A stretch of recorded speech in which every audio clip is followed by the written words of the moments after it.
privacy, protest, and access to information. But how do we preserve these civil liberties in a digital age?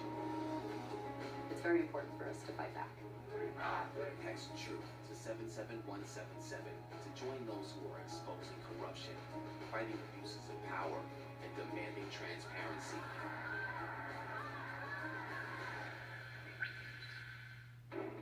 A 21st century movement born of outrage and modern technology. You don't have a national Black Lives Matter movement at the scale that we do without social media. And authorities are pushing back with a technical savvy of their own. This should be concerning for everybody. This idea of dissuading dissent.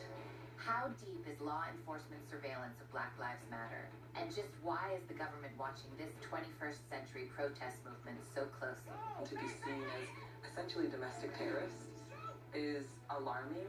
The birth and surveillance of hashtag Black Lives Matter.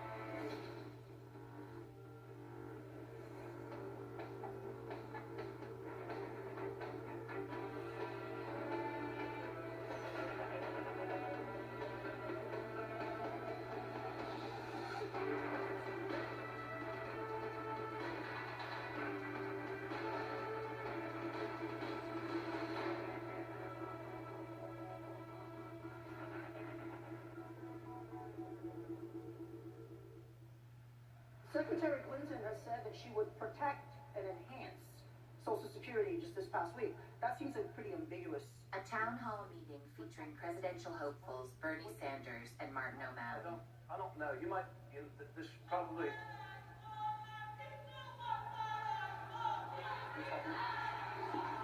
Dozens of protesters, mostly black women, storm the room. They dominate the event and give speeches of their own. Every single day, folks are dying. Not being able to take another breath. We are in a state of emergency. It's an awkward, intense moment.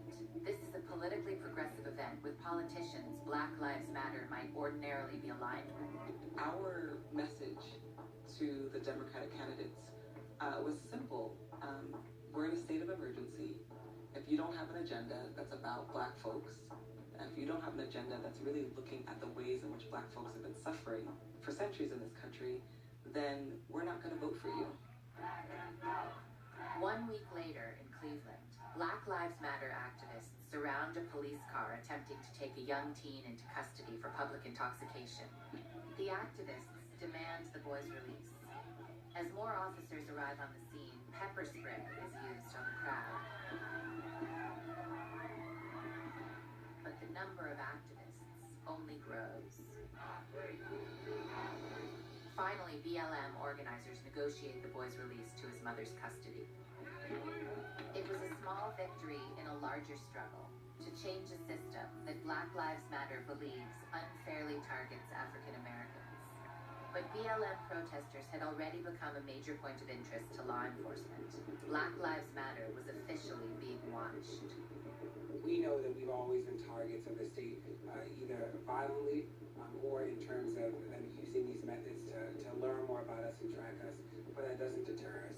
Soon after this interview, activist DeRay McKesson learned just how much he was being personally tracked. Documents provided through the Freedom of Information Act showed that the cybersecurity firm ZeroFox was watching him, assessing his influence, and then feeding that information to the city of Baltimore. We've always had surveillance. Most of the time it's unwarranted. It's a violation of the Constitution. It's done to intimidate people and interfere with their right to assemble, free speech. That's certainly the case with Occupy, with Black Lives Matter. You know, what are you talking about? What has this got to do with terrorism or making the country safe? People forget that the Constitution extended these protections to people that the government wasn't going to like. Okay, so please come up to the front. This is the genesis of hashtag Black Lives Matter. 2 years earlier in Florida, George Zimmerman stands trial for the shooting death of unarmed 17-year-old Trayvon Martin. We, the jury, find George Zimmerman not guilty. The verdict sends shockwaves through Black America. In Oakland, California, Alicia Garza, a workers' rights activist, had spent the day monitoring the trial through social media. We just could not fathom that this man could get away with killing a child. And he wasn't a police officer, he's just some random dude who wanted to be like Neighborhood Watch.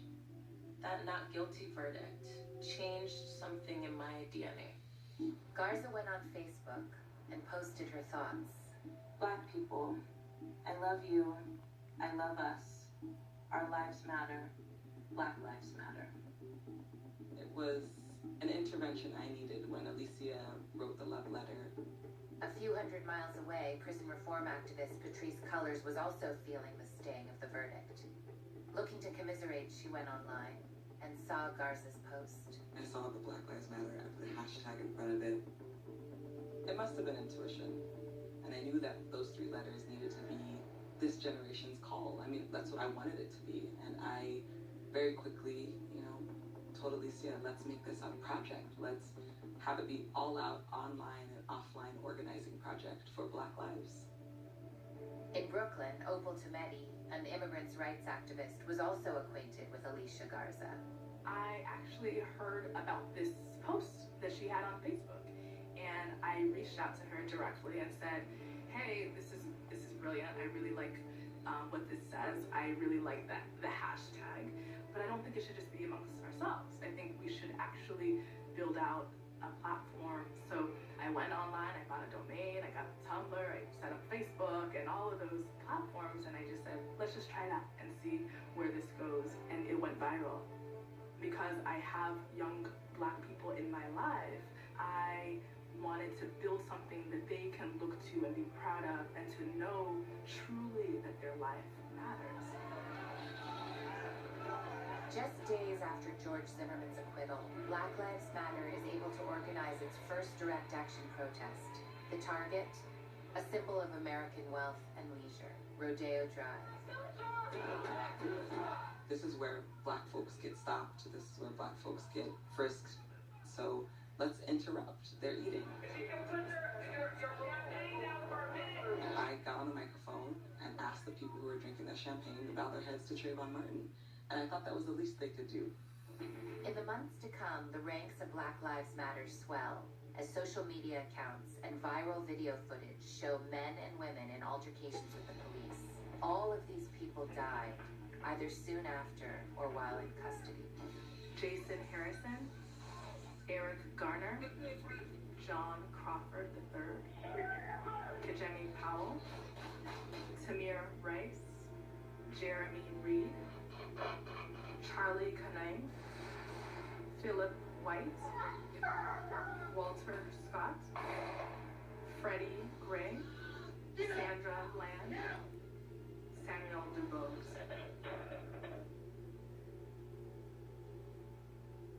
And there are more. There are many more. Garza, Cullors, and Tometi would combine their expertise to form the nucleus of a loose network dedicated to nonviolent direct action protests. Their project for racial justice would soon impact the nation and attract the eyes of local and federal law enforcement. When I wrote those posts, I didn't know what was coming.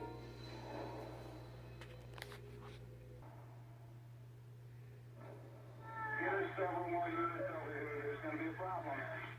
High noon on Canfield Drive, Officer Darren Wilson shoots and kills unarmed 18-year-old Michael Brown. Brown's body lies in the street for several hours as traumatized residents look on, compare notes, and use smartphones.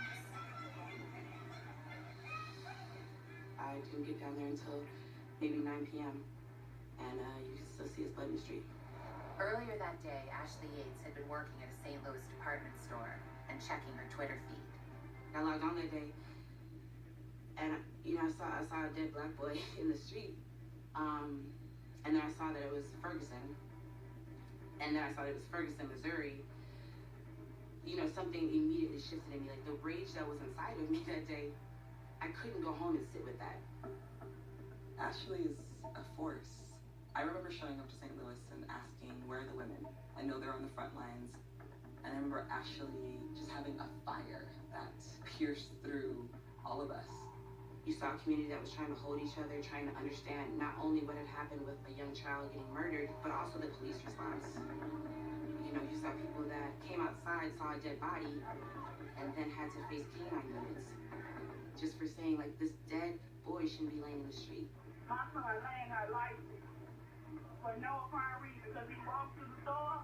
The notes that were being compared all said the exact same thing, and that was that that boy was surrendering, that his hands were up. After hours of being ignored by the police, I realized, you know, we have to do something more. The 50 or 60 people that we had out obviously weren't enough. We weren't doing something that would elicit a response. Thank you for peacefully protesting. This is what it's about. In the days that follow, peaceful protests are overshadowed by pockets of vandalism and looting. The unrest is met by a now militarized police force. Hey, back up. Hey! This way. Hey, fucking throw the tear gas at us. Here they go. Fucking throw it.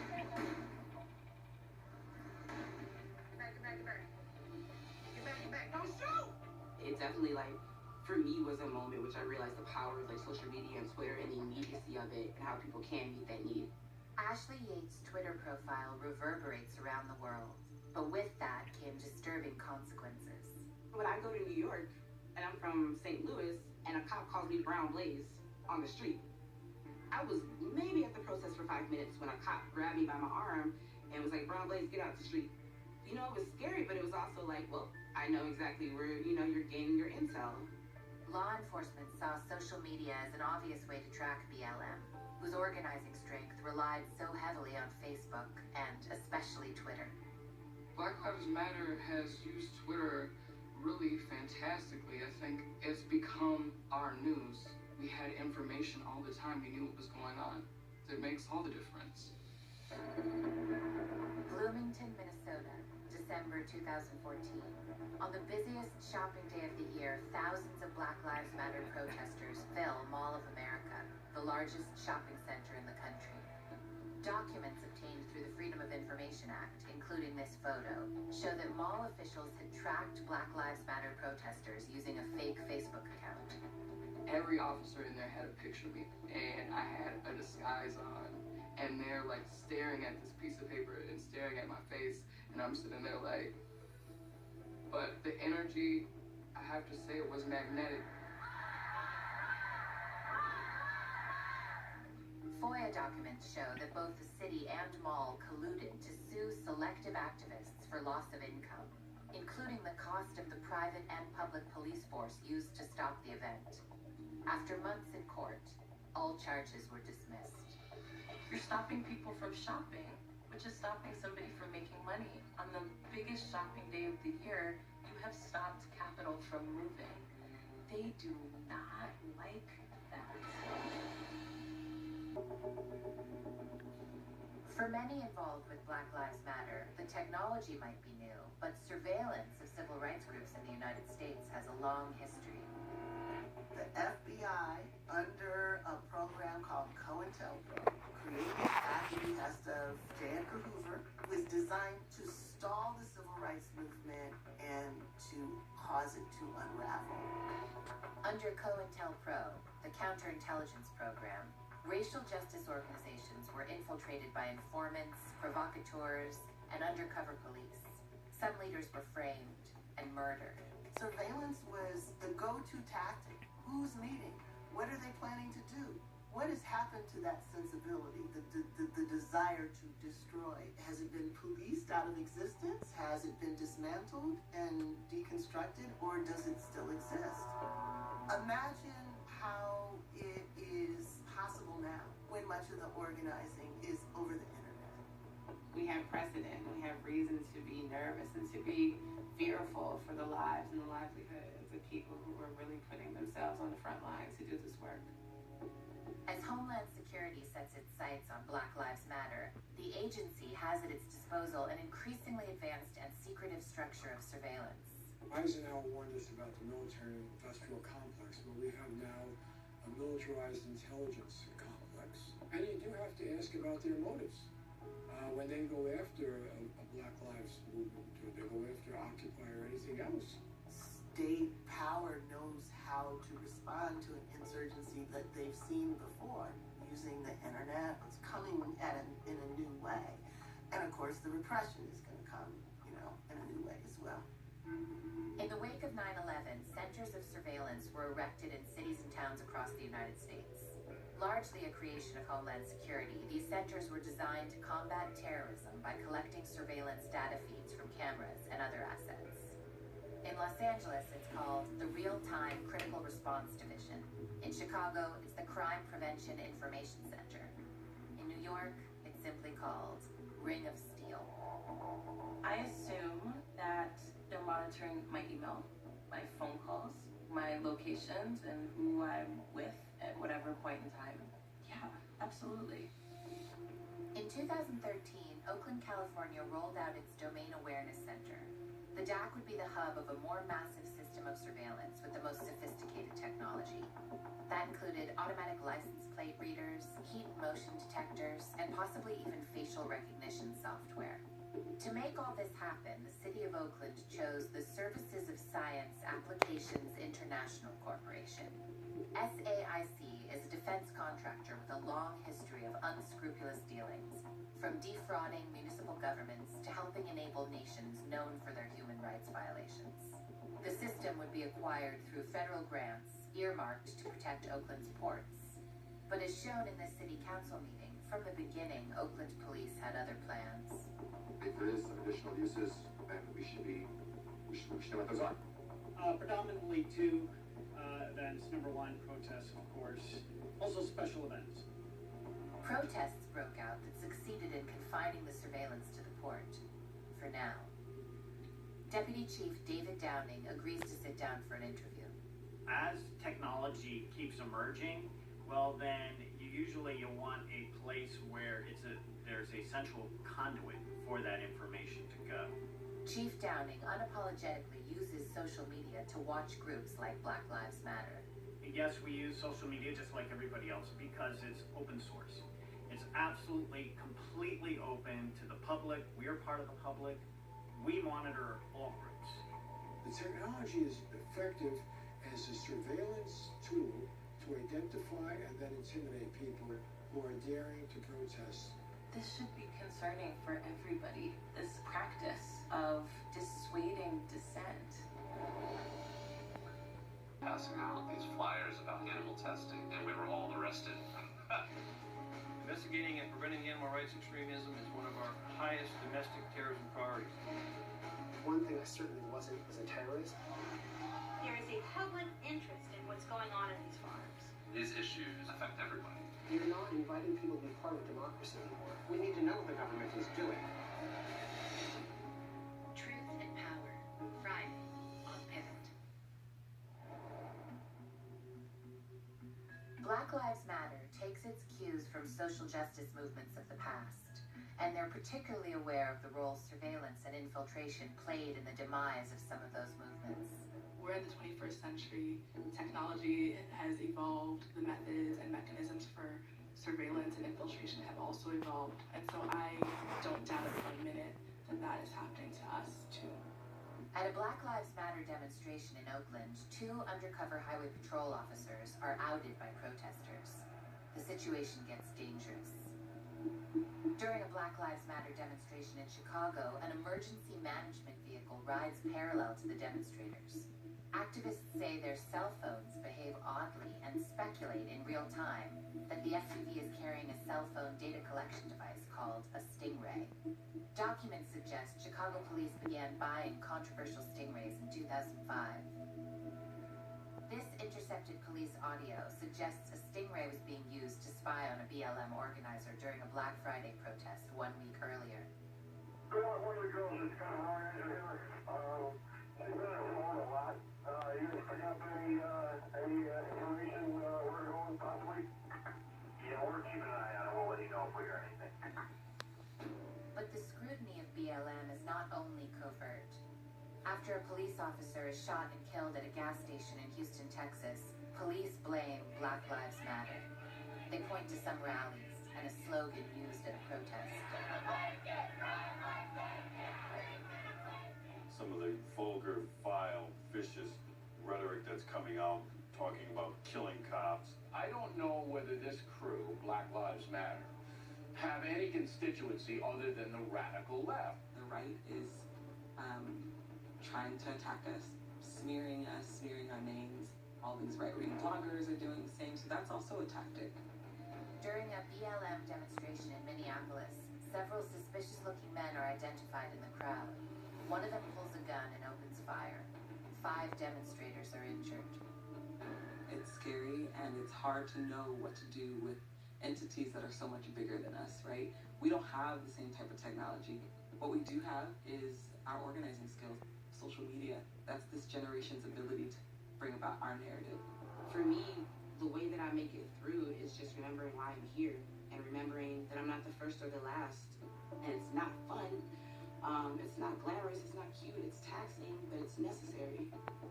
We're doing, social justice work. We're sharing where we're going. We know that we're right to do this work. Using social media and direct action protests, Black Lives Matter forced the issue of racial inequality back into the political arena. Now we have people from across the world connecting one another.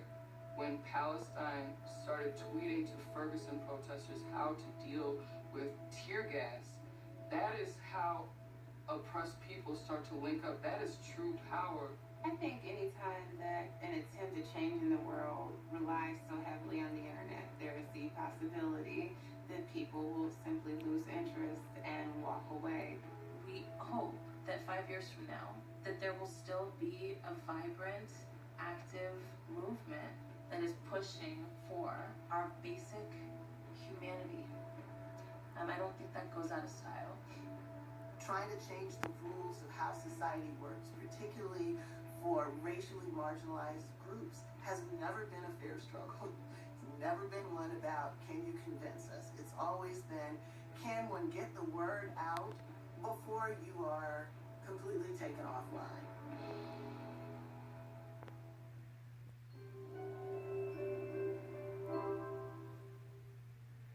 Throughout history, ordinary people have gone to extraordinary lengths to defend our rights to privacy, protest, and access to information. But how do we preserve these civil liberties in a digital age? It's very important for us to fight back. Text TRUTH to 77177 to join those who are exposing corruption, fighting abuses of power, and demanding transparency.